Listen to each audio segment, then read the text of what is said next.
There are moments in life when you do everything you can. You work hard, you make a plan, you believe things will finally change. And then, suddenly, it doesn't work. The job you wanted goes to someone else. The exam you studied for doesn't go well. The relationship you believed would last ends. The business you started fails. Or maybe you simply give up on something that once mattered deeply to you. And when that happens, the pain is not always about what you lost. Sometimes the hardest part is what you start thinking about yourself. Maybe I'm not good enough. Maybe I was never capable of doing this. Maybe I should stop trying. One failure can become much bigger inside your mind than it ever was in real life. And that's where the real danger begins. Because failure is an event, but we often turn it into an identity. You failed an exam, suddenly you think you're stupid. You lost a job, suddenly you think you're not valuable. You made a mistake, suddenly you believe you always make bad decisions. The event lasts one day, but the story you tell yourself can last for years. So how do you stop failure from becoming your identity? How do you move forward when your last attempt didn't work? And how do you start again when you feel like you've already lost too much? The answer begins with understanding what failure actually does to the human mind. Failure hurts because it changes the picture we had in our heads. You imagined one future, then reality gave you another, and the gap between those two things can be painful. But there is something else happening.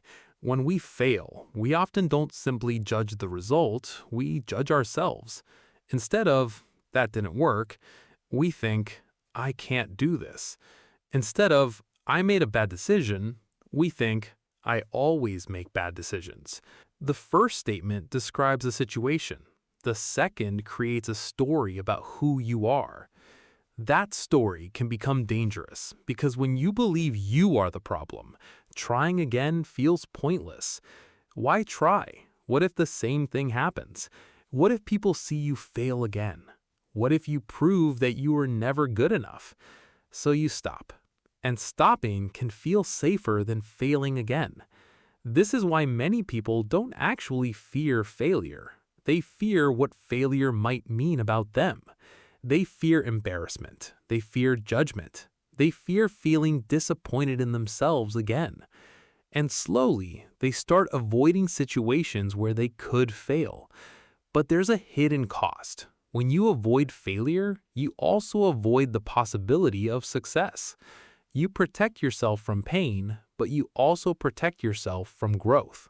After something goes wrong, most people want the pain to disappear quickly.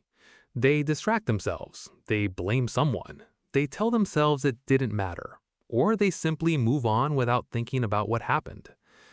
But there is something valuable inside failure: information. Failure can show you what success was hiding. Maybe your plan was unrealistic. Maybe you didn't prepare enough. Maybe you prepared for the wrong thing. Maybe your timing was wrong. Maybe you needed a skill you didn't have yet. Maybe the goal itself wasn't right for you. Without failure, you might never see those things. Imagine someone applies for 10 jobs and gets rejected every time. They could say, "Nobody wants me." Or they could ask, "What keeps happening?" Maybe their experience is weak. Maybe their interview skills are poor. Maybe their answers are too vague. Maybe they're applying for the wrong kind of jobs. The rejection feels personal, but the pattern may not be personal at all. It may simply be feedback. And feedback is useful. That is one of the biggest mindset shifts you can make. Don't ask only, "Why did I fail?" Ask, "What is this failure showing me?" That question turns pain into information. There is another truth we often forget. Sometimes you can do everything right and still fail. You can prepare, you can work hard, you can be talented, and someone else can still get the opportunity. because results are influenced by more than effort. Timing matters, circumstances matter, other people's decisions matter. Luck matters. This doesn't mean effort is useless. It means you should stop measuring your entire worth by one result. You can lose a competition without being a loser. You can fail a business without being a failure. You can make a bad decision without becoming a bad person. You can have a difficult year without having a bad life. A result tells you what happened. It does not tell you everything about who you are. And sometimes the strongest people are not the ones who never fail. They are the ones who can look at failure without letting it define them. Failure can reveal weaknesses, but it can also reveal strengths. Maybe you discover that you are more patient than you thought. Maybe you learn that you can survive disappointment. Maybe you realize that you care deeply about something. Maybe you discover that your old plan was not the right plan. Think about learning anything difficult. The first attempt is often messy. The first business, the first job, the first presentation, the first serious relationship, the first time trying something outside your comfort zone. The first attempt is rarely perfect. So why do we expect ourselves to get everything right immediately? We don't. We expect ourselves to learn. And that's exactly what failure gives you the chance to do. You now know something you didn't know before. You know what didn't work. You know where the problem appeared. You know what needs to change. That means your next attempt doesn't have to be the same attempt. It can be a better version. After failure, the mind often creates a simple rule. Don't do that again. Sometimes that's useful. If something was truly harmful, you should learn from it. But fear can become too broad. You fail once at public speaking and decide you should never speak in public again. You get rejected once and stop applying. You make mistakes in English and stop speaking. You start a project and quit and decide you're not the kind of person who finishes things. One event becomes a permanent rule. That's the trap. The goal is not to eliminate fear. The goal is to stop letting fear make every decision. Because courage doesn't mean feeling nothing. Courage means moving even when you feel uncertain. You don't need to feel ready before you begin. Sometimes you become ready because you begin. This may be the most important idea in the entire video. When people think about starting again, they often imagine going back to zero. But that's not true. You are starting again with experience. You know what happened. You know what failed. You know what you would do differently. You know more about yourself. You know more about the problem. You know more about what matters. That's not zero. That's knowledge. Imagine someone who spent 2 years trying to build something that never worked. They may feel like those 2 years were wasted. But those 2 years gave them information that they could never have gained from reading about the experience. They learned what not to do. They learned what they enjoy. They learned what they don't enjoy. They learned how much effort something really requires. They learned how they react under pressure. They learned where their limits are. That experience stays with them. So the next attempt is not the first attempt. It's the first attempt after everything you have learned. And that difference matters. When people restart, they often make another mistake. They try to rebuild everything at once. New routine, new goals, new habits, new plans, new life. And after a few days, everything collapses again. Starting again doesn't have to be dramatic. It can be very small. Read one page, make one call, send one application, walk for 10 minutes. Study for 15 minutes. Have one difficult conversation. Do one thing you have been avoiding.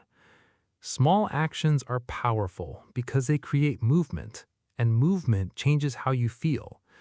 You don't always need motivation first.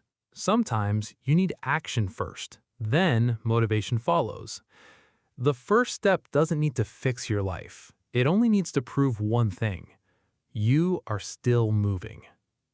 Instead of simply saying, I need to do better next time, be specific. Ask yourself 3 questions. What happened? Don't exaggerate it. Don't attack yourself. Just describe the facts. What did I learn? Look for the real lesson, not the emotional story, the useful information. What will I change? Choose one clear action. For example, I failed the interview. What happened? I knew the answers, but I could not explain them clearly. What did I learn? I need to practice speaking under pressure. What will I change? I will practice answering questions out loud every day. Now, the failure has direction. It is no longer just a painful memory. It has become a plan. That is how you turn failure into growth. Maybe you failed last year. Maybe you quit something important. Maybe you made a decision you regret. Maybe you wasted time. Maybe you disappointed yourself. You don't have to pretend those things never happened. You just don't have to keep living inside them. The past can teach you. It does not have to control you. You are allowed to change your mind. You are allowed to choose a different path. You are allowed to begin again. And you don't need everyone to understand. Some people will remember your old mistakes. Let them. You are the one who has to live your life, not them. You don't need permission to rebuild. You only need the decision to take the next step. One day, you may look back at the thing you thought was the end and realize it was simply a turning point. The job you didn't get pushed you towards something better. The relationship that ended taught you what you needed to know. The business that failed showed you what you should change. The mistake that embarrassed you made you stronger. You won't always understand the lesson while you're living through the pain. Sometimes clarity comes later. So don't demand that every failure makes sense immediately. Give yourself time. Learn what you can. Then move. Not because everything is okay, but because your life is still moving forward. And that is the part people forget. A failed chapter is still only a chapter. It is not the entire story. You can write another one. You can make another choice. You can try another way. You can begin again. Failure is an event, not an identity. You can fail without becoming a failure. You can lose without becoming lost. And you can start again without starting from zero. You carry the lesson with you. You carry the experience with you. And you carry a version of yourself that knows more than before. So, if something in your life didn't work, don't ask only, why did I fail? Ask, what can I do differently now? Then, take one small step, and then another. Because sometimes the strongest comeback begins with something very simple. Trying one more time. Maybe your last failure isn't the end of your story. Maybe it's simply the moment you decide to try again. Take one small step today. Learn from what went wrong, and don't let one failure define your future. If this video meant something to you, like, subscribe, and share it with someone who needs a fresh start. And tell me in the comments, what are you ready to try again?